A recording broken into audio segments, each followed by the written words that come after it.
Well, you spoke several times before about ideological subversion. That is a phrase that I'm afraid some Americans don't fully understand. When the Soviets used the phrase ideological subversion, what do they mean by it? Ideological subversion is the process which is legitimate, overt, and open. You can see it with your own eyes. All you have to do, all American mass media has to do, is to unplug their bananas from their ears, open up their eyes, and they can see it.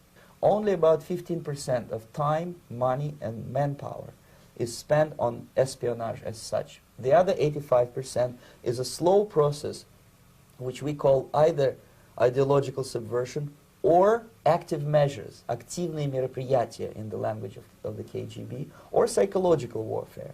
What it basically means is to change the perception of reality of every American to such an extent that despite of the abundance of information, no one is able to come to sensible conclusions in the interests of defending themselves, their families, their community, and their country. It's a great brainwashing process which goes very slow, and it's divided in 4 basic stages. The first one being demoralization. It takes from 15 to 20 years to demoralize a nation. Why that many years? Because this is the minimum number of years which requires to educate one generation of students in the country of your enemy, exposed to the ideology of the enemy. In other words, Marxism-Leninism ideology is being pumped into the soft heads of at least 3 generations of American students without being challenged or counterbalanced by the basic values of Americanism, American patriotism. The result you can see. What it includes? It includes influencing, or by various methods, infiltration, propaganda methods, direct contacts, doesn't really matter. I will describe them later. Of various areas where public opinion is formulated or shaped. Religion, educational system, social life, administration, law enforcement system, military, of course, and labor and employer relations, economy. Okay? 5 areas. I will not write them down because we will not have enough space. Sometimes when I describe all the methods, students ask me question, are you sure this is the result of the Soviet influence? Not necessarily. You see, the tactic of subversion, about which I'm talking, is similar to the martial art, the Japanese martial art. If some of you are familiar with that tactic, probably you will remember that if an enemy is bigger and heavier than yourself, it would be very painful to resist his direct strike. If a heavier person wants to strike me in the face, it would be very naive and counterproductive to stop his blow. The Chinese and Japanese judo art tells us what to do. First to avoid the strike, then to grab the fist and continue his movement in the direction where it was before, right? Until the enemy crashes in the wall. You see? So, what happens here? The target country obviously does something wrong. If it's a free democratic society, there are many different movements within the society. There obviously, in every society, there are people who are against the society. They may be simple criminals, ideologically in disagreement with the state policy, conscientious enemies, simply psychotic personalities who are against anything, right? And finally, there are a small group of agents of a foreign nation, bought, subverted, recruited, right? The moment all these movements will be directed in one direction, right? This is the time to catch that movement and to continue it until the movement forces the whole society into collapse, into crisis, right? So that's exactly the martial art tactic. We don't stop an enemy. We let him go. We help him to go in the direction we want them to go. Okay? So, on the stage of demoralization, obviously there are tendencies in each society, in each country, which are going to opposite direction from the basic moral values and principles. To take advantage of these movements, to capitalize on them, is the main purpose of the originator of subversion. So we have religion, we have education, we have social life, we have power structure, we have labor relations, unions, and finally we have law and order. 1, 2, 3, 4, 5, 6. Okay? These are the areas of application of subversion. What it means exactly? In case of religion, destroy it, ridicule it, replace it with various sects, cults, which bring people's attention, faith, whether it is naive, primitive, doesn't really matter.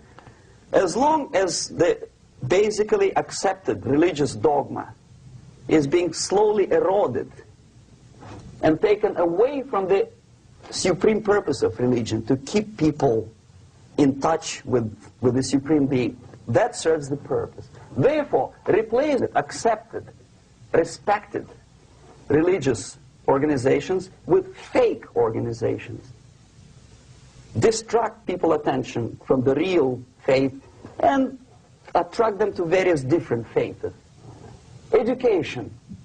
Distract them from learning something which is constructive, pragmatic, efficient.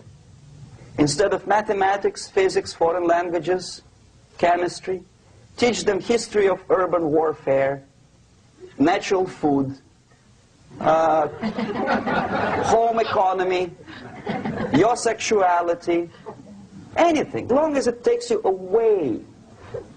Okay? Social life. Replace traditionally established institutions and organizations with fake organizations. Take away the initiative from people. Take away the responsibility from naturally established links between individuals, group of individuals, and society at large, and replace them with artificially, bureaucratically controlled bodies. Instead of social life and friendship between neighbors, establish social workers institutions. People who are on payroll of whom? Society? No. Bureaucracy. The main concern of social workers is not your family, not you, not social relations between groups of people. The main concern is to get the paycheck from the government. What will be the result of their social work doesn't really matter. They can develop all kinds of concepts to show to the government and to the people that they're useful. Okay. Away from the natural links.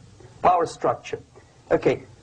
The natural bodies of administration, which are traditionally either elected by people at large or appointed by elected leaders of society, are being actively substituted by artificial bodies. The bodies of people, groups of people, whom nobody elected. Never. As a matter of fact, most of the people don't like them at all, and yet they exist. One of such group is media. Who elected them? How come they have so much power? Almost monopolistic power on your mind. They can rape your mind. But who elected them? How come they have a nerve to decide what is good and what is bad for the elected by you, president, and his administration?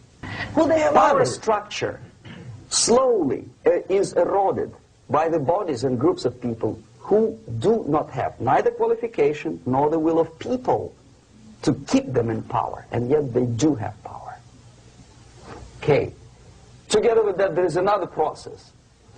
Law enforcement, law and order organization and structure is being eroded. For the last 20, 25 years, if you see old movies and new movies, you can see that in new movies, a policeman, an officer of the United States Army looks dumb, angry, psychotic, paranoid. A criminal looks nice, kind of, well, He smokes hash and shoots the whatever drug. But basically, he's a nice human being. He's creative. And he's unproductive only because society oppresses him. Whereby a general of Pentagon is always, by definition, a dumb, a war maniac. A policeman is a pig, rude policeman. He abuses his power. No? A generality, generalization like that. The hatred, the mistrust to the people who are supposed to protect you and enforce law. Most of the people who graduated in the 60s, dropouts or half-baked intellectuals, are now occupying the positions of power in the government, civil service, business, mass media, educational system. You are stuck with them. You cannot get rid of them. They are contaminated. They are programmed to think and react to certain stimuli in a certain pattern. You cannot change their mind, even if you expose them to authentic information, even if you prove that white is white and black is black, you still cannot change the basic perception and the logic of behavior. In other words, these people, the process of demoralization is complete and irreversible. To get rid society of these people, you need another 20 or 15 years to educate a new generation of patriotically minded and common sense people who would be acting in favor and in the interests of United States society. The demoralization process in the United States is basically completed already.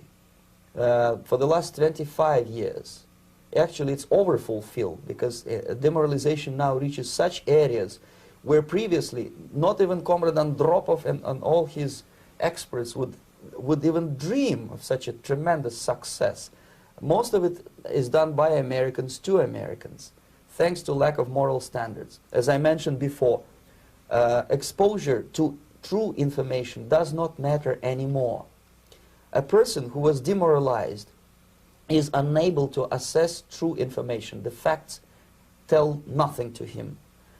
Even if I shower him with information, with authentic proof, with documents, with pictures, even if I take him by force to the Soviet Union and show him concentration camp, he will refuse to believe it until he is going to receive a kick in his fat bottom.